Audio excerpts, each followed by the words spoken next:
For advertisements, please contact 8125893028. My email ID maxtvtelugu@gmail.com. Hi hello నమస్తే welcome to max TV. నేను మీ షావ్స్. ఈరోజు మనం సనత్ నగర్లో ఉన్న మణిచైత్ర ఆయుర్వేదిక్ క్లినిక్లో ఉన్నాం. మరి ఈరోజు మనతో పాటు ఉన్నారు డాక్టర్ అను చౌదరి గారు. మరి మేడంతో మాట్లాడి మరికొన్ని విషయాలు తెలుసుకుందాం. మేడం, ఈరోజు మనం మాట్లాడబోయే టాపిక్ పీరియడ్ పెయిన్. టీనేజర్స్లో ఎక్కువ మందికి పీరియడ్ పెయిన్ అనేది హెవీగా వస్తుంది. అసలు పీరియడ్ పెయిన్ రావడానికి గల రీజన్స్ ఏంటి మేడం?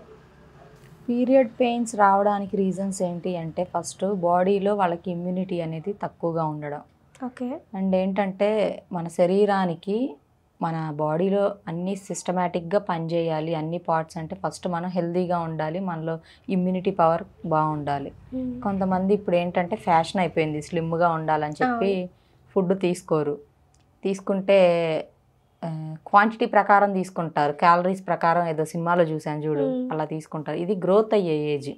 గ్రోత్ అయ్యే ఏజ్లో ఏంటంటే మనకి ఏది తినాలనిపిస్తే అది తినాలి, అన్నీ తినాలి, కాకపోతే ఒక క్రమ పద్ధతిలో తినాలి. మనకి చికెన్ అంటే ఇష్టం అనుకో, 3 times 4 times డైలీ చికెనే తినకూడదు.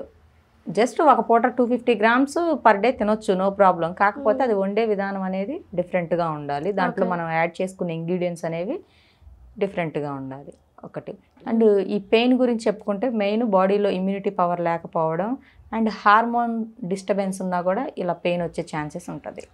ఓకే మేడం, కొంతమందికి పీరియడ్స్లో ఓవర్ బ్లీడ్ అవుతుంటుంది. అసలు అలా ఓవర్ బ్లీడ్ అవ్వడానికి గల రీజన్స్ ఏంటి మేడం? యాక్చువల్లీ మనకి పీరియడ్స్ రావాల్సిన ఎన్ని రోజులకు మనకి ఈ పీరియడ్స్ రావాలి అని మనం చెప్పుకుంటే 28 daysకి మనకి పీరియడ్స్ అనేవి రావాలి సైంటిఫికల్లీ మనం చెప్పుకుంటే. ఓకే. సో అలా కాకుండా ఏంటంటే 28 to 30 or 31 daysకి వస్తుంది కొంతమందికి. సో కొంతమందికి 35 daysకి వస్తుంది. సో మనం ఇందులో క్యాలిక్యులేట్ చేసుకోవాల్సింది ఏంటంటే 28 days నుండి 35 days లోపల వస్తే పీరియడ్స్ ప్రాబ్లం ఏమి ఉండదు. ఓకే. సో ఈ డేస్లో రావచ్చు. ఇలా కాకుండా కొంతమందికి ఏంటంటే 20 daysకి 50 daysకి వస్తుంది. అండ్ కొంతమందికి ఏంటంటే 35 days ఆఫ్టర్ వస్తుంది.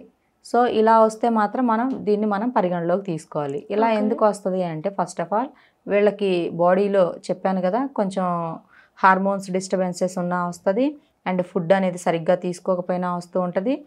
అండ్ ఇంకొకటి వచ్చేసి వీళ్ళకి అదర్ ఇన్ఫెక్షన్స్, అది గర్భాశయంలో ఏదన్నా లోపాలు ఉన్నా అండ్ గర్భాశయంలో ట్యూమర్స్ లాంటివి ఉంటాయి. సో ట్యూమర్స్ ఉన్నా అండ్ యూరినరీ బ్లాడర్లో ఏమన్నా ఇన్ఫెక్షన్స్ ఉన్నా ఇది వచ్చే ఛాన్సెస్ ఉంటుంది. అండ్ క్యాన్సర్ ఉన్నా కూడా, గర్భాశయ క్యాన్సర్ అంటారు, సో అలా ఉన్నా కూడా ఇవి వచ్చే ఛాన్సెస్ ఉన్నాయి. ఓకే. అండ్ ఓవర్ బ్లీడ్ అవడానికి ఇలాంటి రీజన్స్ ఉంటాయి. అండ్ అదర్ ఇన్ఫెక్షన్స్ ఉన్నా కూడా బాడీలో ఇలా వచ్చే ఛాన్సెస్ ఉంటాయి. ఓకే. మరి ఓవర్ బ్లీడ్ని తగ్గించుకోవడానికి ఏమైనా టిప్స్ ఉంటాయా మేడం? ఉన్నాయమ్మా. ఫస్ట్ ఓవర్ బ్లీడింగ్ తగ్గాలి అంటే మనం రెగ్యులర్గా బెల్లం ఐడియా ఉంటుంది కదా, సో మనం రెగ్యులర్గా కాఫీలు టీలు తాగుతాము. సో కాఫీలు టీలు ఇవన్నీ స్కిప్ చేసేసి డైలీ బెల్లం ఉంటుంది కదా, బెల్లం గ్లాస్ పాలల్లో కనుక ఉదయం సాయంత్రం వేసుకొని తాగినట్లయితే ఐరన్ ఉంటుంది. ఐరన్ ఉన్నప్పుడు మనం స్ట్రాంగ్గా ఉంటాము. స్ట్రాంగ్గా ఉంటే పీరియడ్స్ అనేవి మనకి టైం టు టైం వస్తుంది. ఇలా చేయొచ్చు ఒకటి. ఇంకొకటి ఏంటి అని అంటే తిప్పతీగ ఐడియా ఉంటుంది కదా, తిప్పతీగ. ఓకే. ఈ తిప్పతీగ పౌడర్ని తీసేసుకొని దాంట్లో మనం పటికి బెల్లం ఐడియా ఉంటుంది కదా, సో పటికి బెల్లం వేసి 2 ఈక్వల్ క్వాంటిటీలో బాగా పౌడర్ చేసేసుకొని దాంట్లో కొంచెం నెయ్యి వేసుకొని సున్నం ఐడియా ఉంటుంది కదా, ఆ సున్నము అది ఎక్కువ కాకుండా ఒక మినిమం 1 monthకి సరిపడే పౌడర్లో ఒక 10 grams సున్నం పౌడర్ వేసేసుకొని బాగా దాన్ని మెత్తగా చేసేసుకొని నెయ్యి వేసుకొని ఉండలు చేసి మనం ఒక బాక్స్లో పెట్టేసుకొని డైలీ ఉదయం ఒకటి సాయంత్రం ఒక ఉండ న్యాచురల్గా మనం మింగేయచ్చు. లేదంటే ఆ ఉండల్ని మనం డికాషన్లో పెట్టేసుకొని తాగినా కూడా మనకి ఈ ఓవర్ బ్లీడింగ్ అనేది కంట్రోల్ అవుతుంది, బాడీ అనేది స్ట్రాంగ్గా అవుతుంది. ఏదన్నా చిన్న చిన్న ఇన్ఫెక్షన్స్ ఇలాంటివి ట్యూమర్స్ ఉన్నా, గర్భాశయంలో ఏమైనా బ్లాకేజెస్ ఉన్నా కూడా క్లీన్ అవుతాయి. ఈ ప్రాబ్లం అనేది క్యూర్ చేసుకోవచ్చు ఈ విధంగా. ఓకే మేడం, మరి ఇప్పుడు ఎవరైతే టీనేజర్స్కి ఓవర్ బ్లీడ్ అయితే చెప్పారు కదా, అలాగే కొంతమంది పీరియడ్స్ వస్తాయి కానీ ఫస్ట్ డే అవుతుంది, సెకండ్ డే అవుతుంది, మళ్ళీ తర్వాత నుంచి అవ్వదు. సో కరెక్ట్గా మనకి మెన్చురేషన్ సైకిల్ అనేది 3 days వరకు కంప్లీట్గా బ్లీడింగ్ అవ్వాలి. కొంతమందికి అవ్వదు కదా మేడం, అలాంటి వాళ్ళకి ఏమైనా రీజన్స్ ఉంటాయా మేడం? అలాంటి వాళ్ళకి బాడీలో బ్లడ్ పర్సంటేజ్ తక్కువగా ఉండటం ఒక రీజను.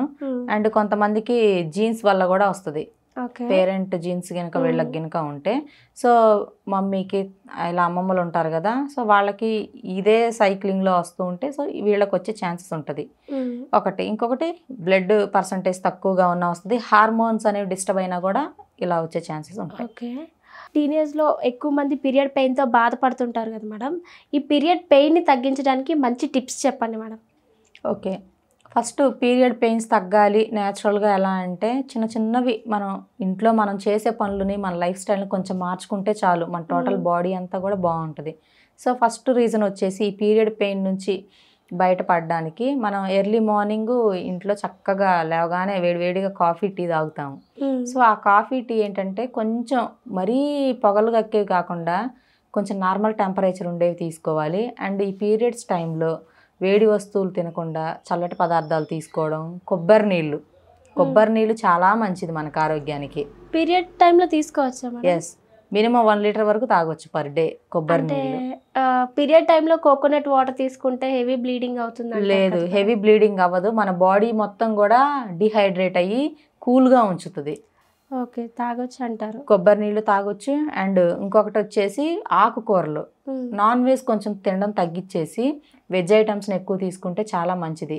మన బాడీని ఎక్కువగా ఏంటంటే పీరియడ్స్ టైంలో మనకి హార్మోన్స్ అన్నీ కూడా బాగా డిస్టర్బ్ అవ్వడం, ఓవర్గా రియాక్ట్ అవ్వడం అలా ఉంటుంది. ఆ టైంలో ఏంటంటే మనకి వెనకటి తరాల్లో పీరియడ్స్ టైంలో ఏమి పట్టుకొని ఇచ్చేవాళ్ళు కాదు. రీజన్ ఏంటంటే అదొక మహిళ అని దాన్ని ఇప్పుడు ఒక పెద్ద భూతద్దంలా చూస్తారు. పీరియడ్స్ అయితే గుళ్ళకు వెళ్ళకూడదు, అది చేయకూడదు, ఇది చేయకూడదు అని. కానీ ఆ సిస్టమ్ అప్పట్లో ఎందుకు పెట్టారంటే ఆ టైంలో మనకు బాడీ మొత్తం కూడా బాగా రియాక్ట్ అయ్యి హార్మోన్స్ రియాక్ట్ అయ్యి శరీరం మొత్తం కూడా కొత్తదనంలా అనిపిస్తుంది. ఏంటంటే శరీరానికి రెస్ట్ ఇస్తే మనకు ఆ బ్లీడింగ్ అనేది సాఫీగా వస్తుంది. అండ్ పీరియడ్స్ టైంలో పెయిన్ రాకుండా బాగుంటుంది. అందుకనే అప్పుడు ఒక రూమ్లో కూర్చోబెట్టారు వెనకటి రోజుల్లో పీరియడ్స్ టైం అప్పుడు. ఎందుకంటే వాళ్ళు ఆ టైంలో రెస్ట్ తీసుకుంటే వాళ్ళకి ఆ మంత్లీ పీరియడ్ సైక్లింగ్ అనేది కరెక్ట్గా ఉండి వాళ్ళకి హెల్తీగా కూడా ఉంటారు అదర్ డేస్లో అని. కానీ ఇప్పుడు అది లేదు. దాన్ని ఇప్పుడు ఏంటంటే పీరియడ్స్ అంటే ఒక భూతద్దంలా చూస్తారు. పీరియడ్స్ అయినా కూడా ఇప్పుడు రెగ్యులర్గా వర్క్ చేసుకోవడం అదంతా ఉంటుంది. ఇప్పుడు కొంచెం లైఫ్ స్టైల్ మారింది, టోటల్లీ డిఫరెంట్ అప్పటికి ఇప్పటికి. సో ఏం చేయాలి అంటే పీరియడ్స్ టైంలో కొంత రెస్ట్ అనేది ఉండాలి శరీరానికి. వర్క్ చేయాలి, కాకపోతే రెస్ట్ అనేది ఖచ్చితంగా ఉండాలి. సో కొంత రెస్ట్ ఇచ్చి కొంచెం వేడి పదార్థాలు తినటం తగ్గించి కొంచెం న్యాచురల్గా ఉండేవి తీసుకొని మంచినీళ్ళు ఎక్కువగా తాగేస్తే చాలా మంచిది మేడం. ఇప్పుడు కొంతమందికి పీరియడ్స్ ఇర్రెగ్యులర్గా కూడా ఉంటాయి. సో పీరియడ్స్ రెగ్యులర్గా రావడానికి ఏమైనా మంచి టిప్ చెప్పండి మేడం.